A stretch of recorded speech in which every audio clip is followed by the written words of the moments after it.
all my spiritual beings, and welcome back to my channel. If you have not already seen my intro video, you can go check it out.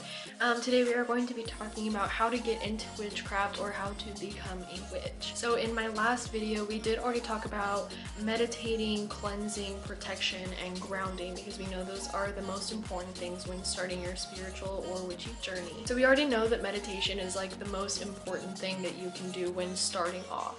Meditation is a way to work on your energy, how to conceal it, how to shield.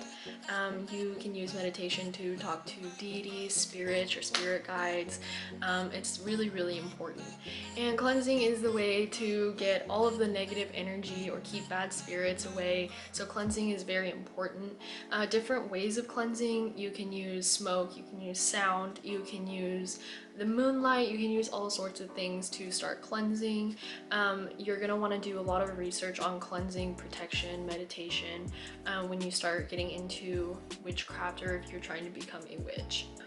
And that brings me to my next thing on what to research, where to go for research. Most of you may be experiencing a roadblock when it comes to research. When you're first starting off, a lot of you might not know what to research. So one of the main things for research you're gonna want to do is the internet. I know that sounds kind of iffy because the internet, you know, there is not a lot of credible sources and a lot of things are said on the internet and you don't really know if it's right or not.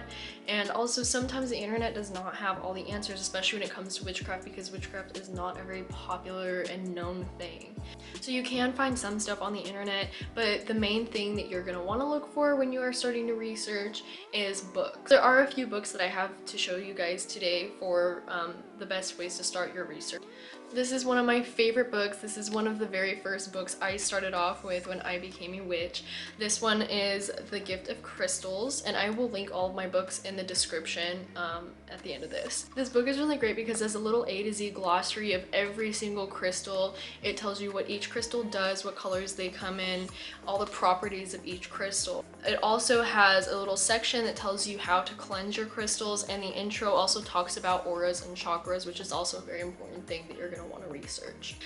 This was the very first book I got when I started my research. This is called The Witch's Book of Self-Care. This book talks a lot about all the magical and spiritual things that you can do for yourself when you are first starting witchcraft, and all the things you can do for your self-care. Self-care and self-love are the most important things when starting off, because you don't want to start focusing on everything around you before you know much about yourself. So this one's also really, really great for beginners. It is part of the series that goes along with The Witch's Book of Self-Care. It has the same author, and if you guys honestly just want to look up the author, just this author by themselves has a huge variety of books like this that are perfect for beginners. And I mean, even if you're not a beginner, they are an amazing author, and I love all of their books. This book is about being a green witch. It gives you all the basics about what being a green witch is. It talks a lot about herbs and plants and gardening, magic, and all sorts of things like that, so it's very, very helpful, and I really, really love this book. Okay, and that brings me to my next one. This one is also amazing for beginners because it again talks about most of the basics of witchcraft. A lot of the things I'm going to mention in my videos are in this book. It also talks again a lot about love and happiness and self-care, which is amazing when you're trying to start off in witchcraft. This one is so, so great. If you guys choose to get this one, it's truly amazing, and I can promise you guys you will love this book and you will definitely learn a lot from it. This one kind of goes along with the last one. I got them as a set, but you can get them individually. This one again talks about a lot of basics, but it mostly talks about crystals, horoscopes, psychic, and different kinds of spells. This one is more of the book you want to read if you want to learn more about spells and astrology. So all of the books I showed you are beginner's guides, and they're all super, super amazing. All the books I showed you I either got from Barnes & Noble or Amazon, and they were honestly very, very inexpensive. With the witches books, a lot of the time Barnes & Noble does have sales on those, Barnes & Noble is one of my favorite bookstores, and while it is kind of more on the expensive side, they do have a lot of sales, but I love them because they have a whole section in their store for witchy things and spiritual books and all sorts of stuff like that. They even sell tarot decks there. So if you are a beginner, I would honestly recommend going to Barnes & Noble if you want to go witchy shopping. So when you're starting off, research is going to be probably the biggest priority that you're going to want to have. So a few things that you might want to research is the elements, energy, the history of witchcraft, open and closed practices, or there's also all of these. So this brings me to my next thing, which is your beginner witch kit. Actually, Amazon does sell these, and Etsy too. Etsy is also a very great place if you want to go and find some beginner things. So what a beginner witch kit is some tools and things that you can use while you're also learning. This may include candles, crystals, incense, a lot of things like that. So when starting out, the first thing that everyone wants to get is crystals. And that's understandable because crystals are amazing and they make you feel good and they're beautiful and they can even just be used to look at because they are just so pretty. But they do also have healing properties and they all do different things. So crystals are okay to get if you are starting off. So the first one I want to recommend to you guys is clear quartz.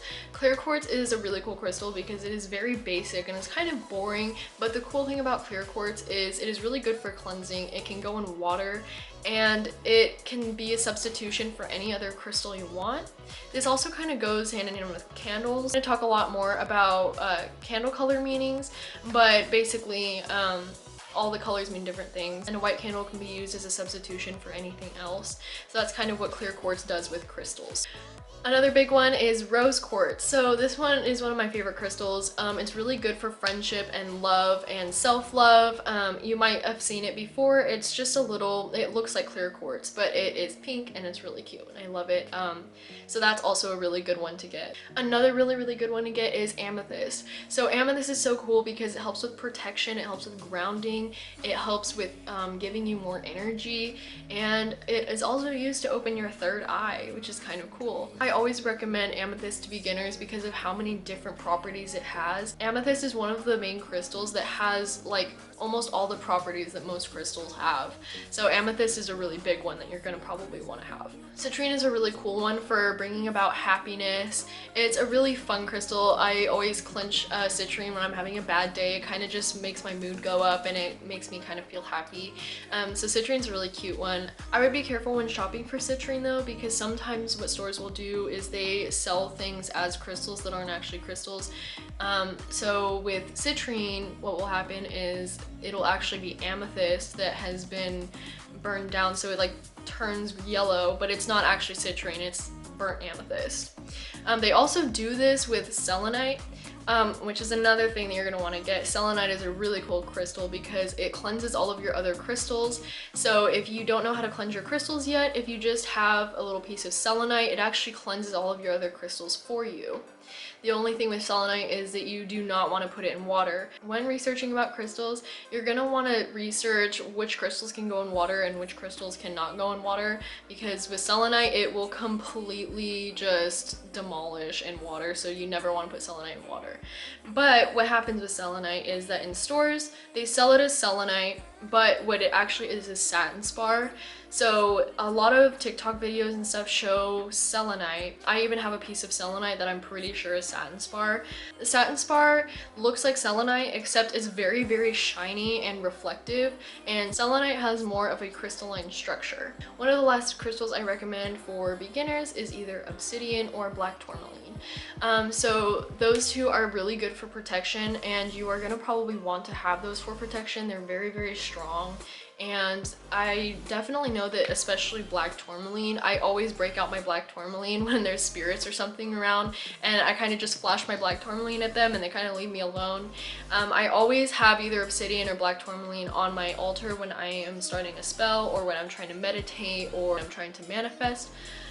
So those two are really good for protection. You're going to want to at least have one protection crystal when you're first starting off. And one of my biggest pieces of advice for shopping for crystals is, if you can, try not to get them online.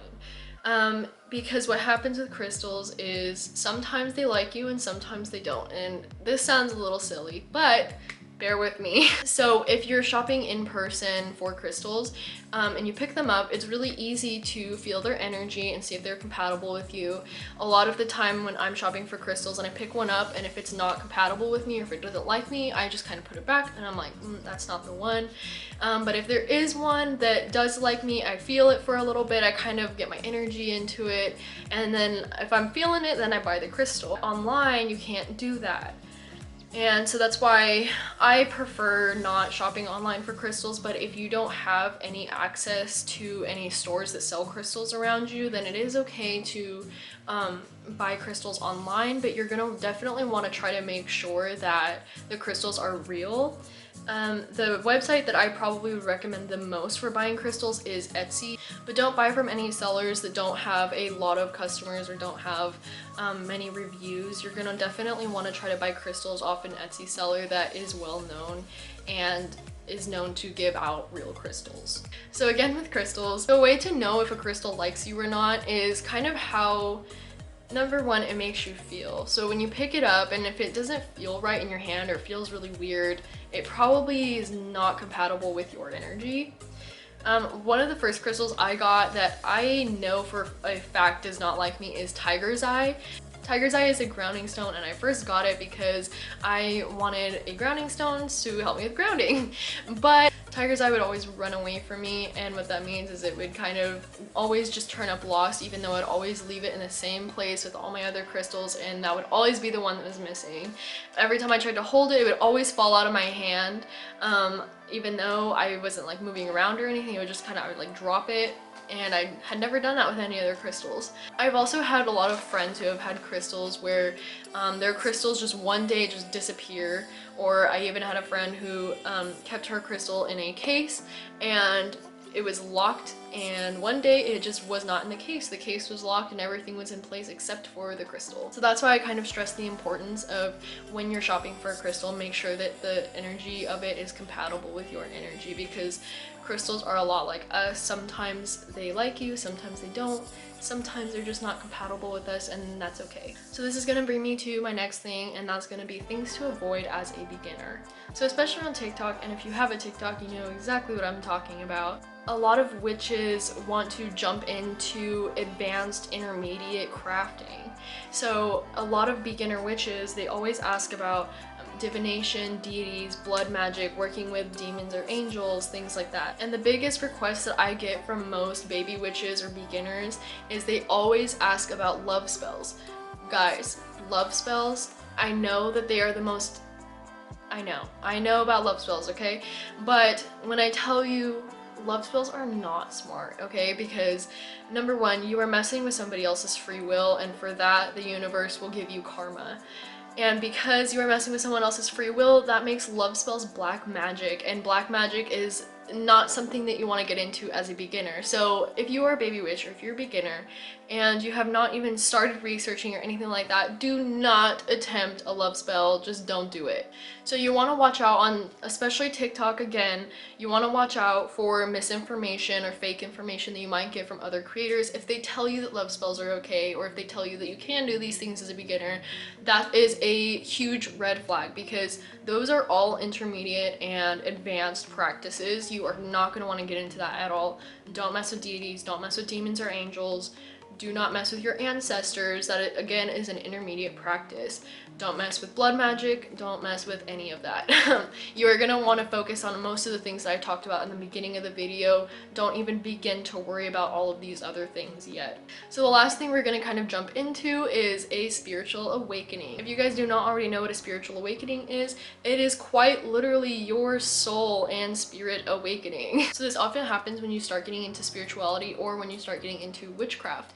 You are starting to see more of the universe. You're starting to see more of how things work. You are becoming a huge big ball of glowing light to the spirit realm, and you're gonna start experiencing things that you had never experienced before. So some of the signs that you may experience when you are going through a spiritual awakening is you're going to start seeing repeating numbers. You may get ringing in your ears. You're going to get really bad headaches. You may have like a constant anxiety or always feeling like there's something around you. There is tons and tons and tons of ways to know if you're going through a spiritual awakening or not, and I'm going to list most of the symptoms here. So a way to deal with a spiritual awakening is to meditate. So I did not start meditating because I didn't think it was that important. Then I started going through my spiritual awakening, and then I realized why I needed to meditate. So when you start meditating and grounding yourself, it's gonna kind of help you disassociate from all the craziness going on around you. So keep an eye out for all of the symptoms, and if you are going through a spiritual awakening and you haven't meditated yet, you're gonna want to meditate, I promise you. And then one of the last things we're going to talk about today for this video is shadow work. So shadow work by itself is going to have a separate video because there's so much that goes into shadow work. Basically what shadow work is healing your traumas and working on your shadow self to get to your higher self or your enlightened self. So if you have done your research and you have meditated every day and you have learned most of these things and you have a lot of knowledge and you started getting into a lot of things, you can start shadow work. I don't recommend it for people who are just starting out and you kind of just jump into it because shadow work is kind of hard and it can kind of hurt you a little bit. It's not very easy to work on your traumas and try to just mend yourself altogether, and honestly, shadow work doesn't ever really have an end. But if you kind of just jump into shadow work, it's going to not be very fun for you. So shadow work is going to be something that you're gonna at least want to think about. You don't have to do it, but as a witch, it is going to help you, and it's going to help you be the best self that you can be. When you start talking to your spirit guides or even doing tarot, they are going to tell you to do shadow work. They're going to tell you that you have traumas that you need to heal. They're going to tell you that you need to work on your shadow self. So that's going to be a whole separate video, and I'm going to go a lot more into shadow work, but just keep that in mind. And when you start getting into witchcraft and you start experiencing your spiritual awakening, you're going to get a lot of signs telling you to start your shadow work. So that's all I have for you today on how to get into witchcraft or become a witch. I'm going to be posting a lot more videos soon and a lot more about the basics and a lot of things like that. So just keep your eye out, and if you subscribe, then you will get notifications on when I post a video about something new. So it was really nice talking to you guys again. If you are following me on TikTok, keep your eye out because I'm going to be posting a lot. I hope you guys at least learned a little something from today's video, and I'm excited to teach you guys more and talk to you guys more. But that's all I have for you today. Bye!